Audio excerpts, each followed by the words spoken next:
हे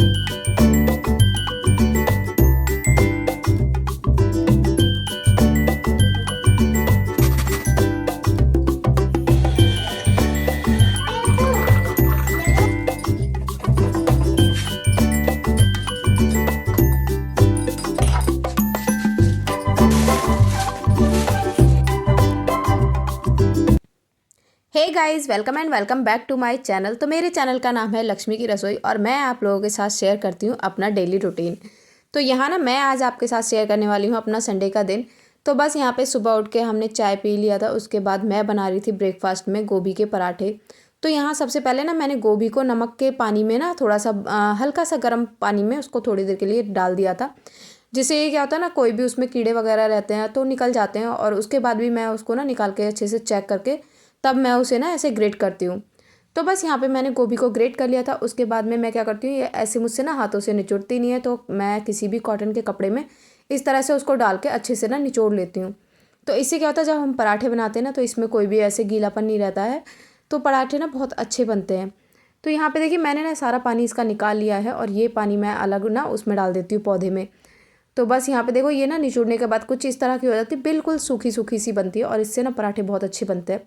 तो यहाँ ना अब मैं इसमें डालती हूँ प्याज। प्याज को मैंने चॉप कर लिया था बारीक बारीक, और उसके बाद इसमें हरी मिर्ची धनिया डाल के इसको अच्छे से ना, मैं अभी इसमें मसाले नहीं डालूंगी, मसाले मैं इसमें तब मिक्स करूँगी जब मैं पराठे बनाऊँगी।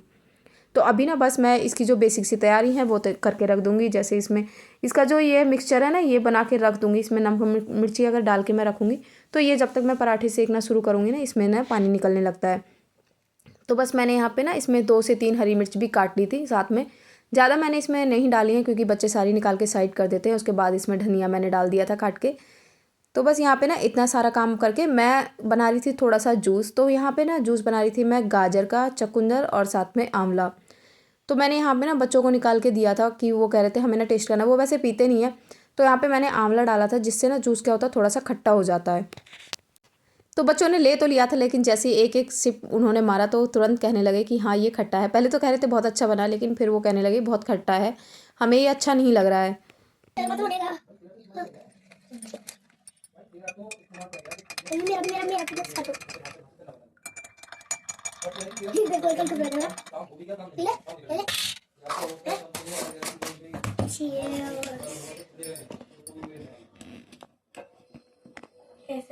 देखा कैसा बना,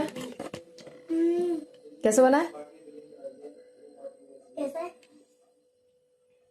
चुनमुन जबरदस्ती। तो बेटे को तो यहाँ फिर भी थोड़ा बहुत अच्छा लगा था, लेकिन बेटी को यहाँ बिल्कुल भी अच्छा नहीं लग रहा था। वो कह रही थी ये खट्टा है, उसे पीने में बिल्कुल नहीं अच्छा लग रहा था। वो ऐसी चीज़ें पीती भी कम है।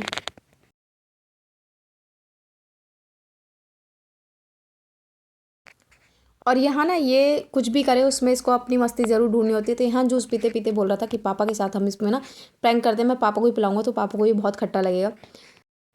तो इसके बाद ना सब लोग पराठे खाने के लिए तैयार हो चुके थे। उसके बाद में मैंने क्या करा था, इसमें सारे मसाले मिला लिए थे। जैसे यहाँ पे मैंने डाला था इसमें नमक, मिर्ची, धनिया, हींग, और इसे अच्छे से मिक्स कर लिया था।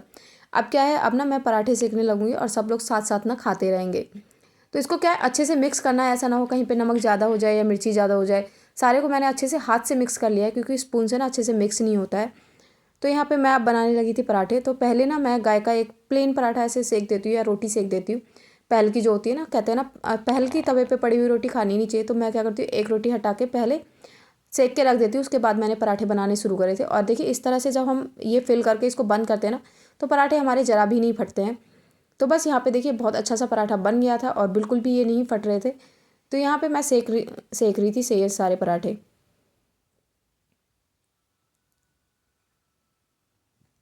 और गोभी के पराठे ना खाने का मज़ा भी तभी आता है तब ना वो गरम गरम सेकते रहें और बस एक एक पराठा हम लोग खाते रहें।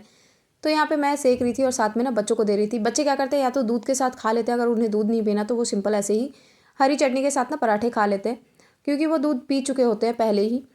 तो यहाँ पे सबको नाश्ता कराने के बाद में मैं अब करने लगी थी किचन की सफाई, क्योंकि आज क्या है, बच्चों की छुट्टी है। तो मेरे को ये टेंशन नहीं रहती कि उनको बीच में से काम छोड़ के मेरे को लेके आना पड़ेगा या मुझे ना कुछ और काम करना पड़ेगा। तो यहाँ पराठे मैंने बना दिए हैं, तो आज लंच में कुछ ऐसा सिंपल सा ही बनेगा। तो उसके बाद ना मैं किचन की ना थोड़ी सी डीप क्लीनिंग करती हूँ काउंटर टॉप की, क्योंकि थोड़ा सा पूरे वीक में ऐसा मैसी सा हो जाता है। तो मैं क्या करूँगी, यहाँ पे ना इसके पेपर वगैरह चेक इसके चेंज कर दूँगी और उसके बाद में ना सारी चीज़ों को पोंछ पोंछ के अच्छे से लगा दूँगी। क्योंकि स्लैब को वैसे तो हम डेली साफ़ करते हैं, लेकिन क्या होता है बीच में एक हफ्ते में कम से कम एक बार हमें उसे अच्छे से साफ़ कर देना चाहिए सामान हटा के।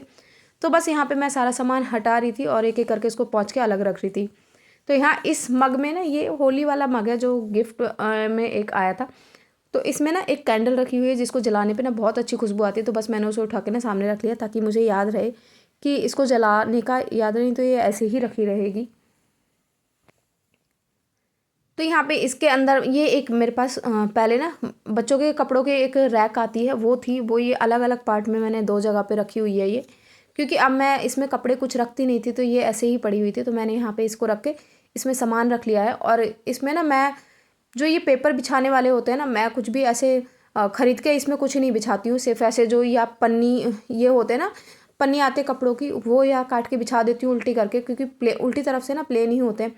या फिर ये इस तरह के पेपर बैग तो सबके पास ही होते हैं, तो इनको क्या है इसके साइज़ में मैं ना काट लूँगी और इसको ही इसके अंदर ना मैं बिछा दूँगी। तो ये क्या होता है, एक तो बहुत ना हार्ड होते हैं, थोड़े मोटे भी होते हैं, तो इतनी जल्दी ये ख़राब भी नहीं होते। तो मैं यहाँ इसको ना इसके साइज़ का मैंने काट लिया था। उसके बाद मैं इसमें ना इसको अच्छे से बिछा दूँगी।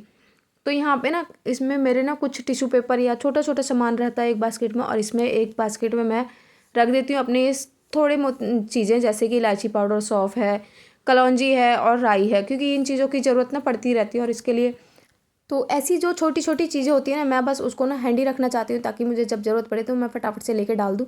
तो यहाँ पे मैंने सारी चीज़ों को रख दिया था। घी के डब्बे के नीचे मैं एक कोस्टर लगा देती हूँ ताकि उससे ना जो भी चिकनाई है वो उस पेपर पे ना लगे, क्योंकि वो चिकनाई लगने के बाद ना क्या होता है कि पेपर पूरा चिकना हो जाता है और फिर वो बहुत जल्दी ही चेंज करना पड़ता है।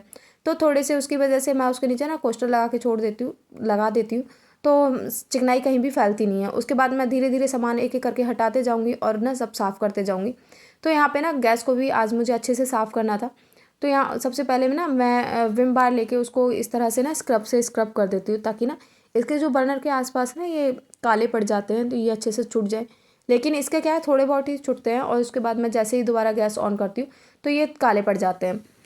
तो यहाँ पहले मैंने ना चारों तरफ से अच्छे से गैस को इसके नोब वगैरह सब कुछ अच्छे से साफ़ कर लिए। तो उसके बाद ना गीले स्पंज से मैं इसको ना साफ़ कर दूँगी, तो ये बहुत अच्छे से ना चमक जाती है। बस थोड़ा सा साइडों में वो ब्लैक ब्लैक दिखता है, वो कभी साफ़ ही नहीं होता है। तो यहाँ गैस भी अच्छे से साफ़ हो गई है।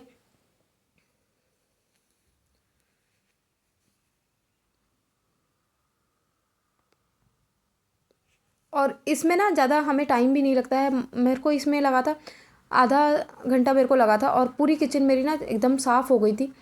तो इससे क्या हमें पता भी चलता रहता है कि हाँ ये गंदा जहाँ पे होता है ना, क्योंकि हम डेली बेसिस पे साफ़ करते हैं, बहुत जल्दबाजी में हम साफ़ कर देते हैं, उतना अच्छे से हम नहीं कर पाते हैं। लेकिन क्या हफ्ते में जब हम इस तरह से एक बार साफ़ कर देते हैं, पूरी सारी चीज़ें ना चमक जाती हैं। तो यहाँ पे एक बास्केट मैंने ये लगा के रखी गैस के ऊपर, जिसमें मैं नमक वगैरह है, हींग है और थोड़े से चिली फ्लेक्स वगैरह है, चाट मसाला, वो सारी चीज़ें मैं इसमें रख देती हूँ ताकि तब ज़रूरत पड़े तो मैं यूज़ कर लूँ उन चीज़ों को। तो यहाँ पे भी देखिए ये ना एक मेरे पास इस तरह से ये चौकी मैंने बना रखी है, जिस पे मैंने ना चम्मच और सारे स्पैचुला वगैरह रखने के होल्डर हैं जो वो इसके ऊपर मैंने रख रखे थे। तो ये एक कार्डबोर्ड या लकड़ी का एक टुकड़ा था मेरे पास, उसके नीचे मैंने ये होते हैं ना ऑल आउट के ऊपर के ढक्कन होते हैं, वो मैंने इसके अंदर चिपका दिए थे, जिससे बहुत ही सुंदर सी एक चौकी सी बन गई थी। उसके ऊपर मैं एक पेपर सा लगा के और ये सारी चीज़ें अपनी रख देती हूँ। और दूसरी तरफ जो एक कॉर्नर में मेरे पास एक स्टैंड के ऊपर पुराना वाला चॉपिंग बोर्ड था मेरा, मैंने उसको पेपर में लपेट के और इसके ऊपर रखा हुआ था, जिससे देखने में ना सामान थोड़ा सा ऑर्गेनाइज लगता है। और मैंने यहाँ के लिए ना कोई भी अभी कुछ ऐसे रैक वगैरह खरीद के नहीं रखे हैं, तो जो मेरे को ऐसे चीज़ें मिलती हैं ना मैं उन्हीं को यूज़ कर लेती हूँ। ऐसी चीज़ों को रखने से ना चीज़ें थोड़ी सी ऑर्गेनाइज भी लगती हैं।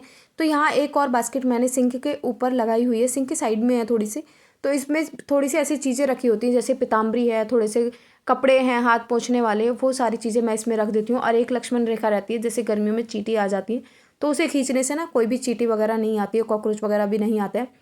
तो बस उसके बाद मैं यहाँ फ्रिज को भी ना मैंने स्क्रब कर दिया था। उसके बाद में स्क्रब करने के बाद में ना गीले कपड़े से पोंछ दिया था, क्योंकि फ्रिज मेरा किचन में ही रखा हुआ है। तो उसके बाद ना ऑयल के थोड़े से ऐसे ऑयल जो उड़ता है ना, वो भाप चिपचिपापन से थोड़ा सा हो जाता है। तो वीक में इस तरह से एक बार मैं इसको साफ़ कर देती हूँ। और यहाँ साइड में मेरे पास 2 ये बड़े बड़े कंटेनर हैं, जिसमें मेरा एक आटा रहता है एक में, और दूसरे में ग्रोसरी का सामान, तो उसको भी मैंने पोंछ दिया था। और यहाँ मैंने जो सब्जियाँ रखी हुई थी वो भी मैंने अच्छे से साफ़ करके ना दोबारा से लगा दिया था उनको। तो यहाँ बाहर ना मेरे को ये डाइनिंग टेबल का ना ये कपड़ा बदलना था। कपड़ा क्या, ये मैंने ना एक बेडशीट को फोल्ड करके लगा के रखा है इसके ऊपर, तो इससे क्या है, इसका थोड़ा सा लुक चेंज होता रहता है। जब मुझे चेंज करने की ज़रूरत पड़ती है तो मैं दूसरी बेडशीट इस पर लगा देती हूँ।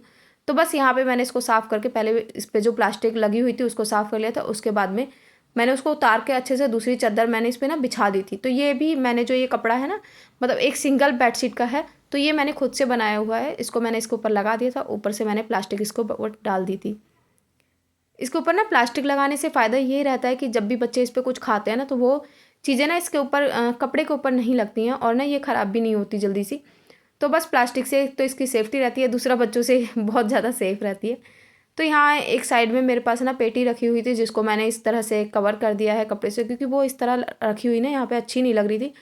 तो यहाँ पे उन सब चीज़ों को सेट कर दिया था। ऊपर ये थोड़े से मैंने ना अपने DIY बना के लगा रखे हैं, तो उनको भी अच्छे से साफ़ कर दिया था, क्योंकि इनके ऊपर ना थोड़े थोड़े रुएँ वगैरह ऐसे चिपक जाते हैं। तो यहाँ ये ना 2 सॉफ्ट आए हैं छोटे छोटे, तो यहाँ मैं इस तरह ना इसे इधर उधर पड़े हुए घूमते तो मैं इसके ऊपर टांग देती हूँ, बच्चे जब खेलने होते हैं तो इसको उतार लेते हैं। तो देखिए यहाँ पे ना ये सारी चीज़ें मैंने आज कर ली हैं। संडे को ही इन चीज़ों को ना करने का, संडे को क्या, जब छुट्टी रहती है ना बच्चों की, तभी ये टाइम मिलता है। उसके बाद बारी आती है सेंटर टेबल की। सेंटर टेबल पे भी ना ये लिक्विड मैंने बनाया हुआ है, जिससे मैं इसको साफ़ कर रही हूँ। तो इससे मैंने इसको साफ़ कर लिया था। उसके बाद टीवी को भी मैं ना साफ़ कर लूँगी इससे ना। ये मैंने एक स्पंज या थोड़ा सा माइक्रोफाइबर वाला क्लॉथ्स होता है ना, वो ले रखा है, जिससे ना बहुत अच्छे से ये साफ़ हो जाता है। तो मेरा तो छुट्टी वाला दिन ना इस तरह से बीतता है। उसके बाद में ना मैं सारी क्लीनिंग करने के बाद में मैं नहा के अपना लंच बनाती हूँ। तो जी चलिए आज के इस ब्लॉग को करते हैं यहीं इसी सफाई पे एंड, और फिर मिलेंगे एक नेक्स्ट ब्लॉग में। अगर आपको मेरा ब्लॉग पसंद आया तो इसे लाइक करें, शेयर करें, और मेरे चैनल को सब्सक्राइब नहीं करा तो उसे